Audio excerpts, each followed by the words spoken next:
اقرأ من قوله تعالى في أول بسم الله الرحمن الرحيم طاسيم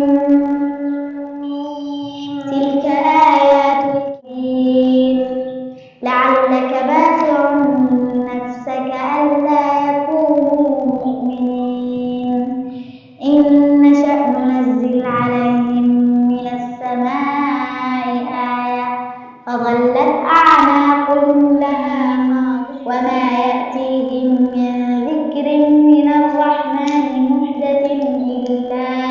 إلا كانوا عنه معرضين. حسبك.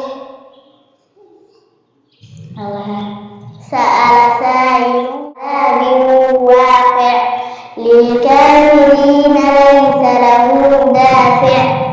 من الله بالمعارف تعرض الملائكة وأولو الليل في يوم كان مقداره 50,000 سنة فاصبر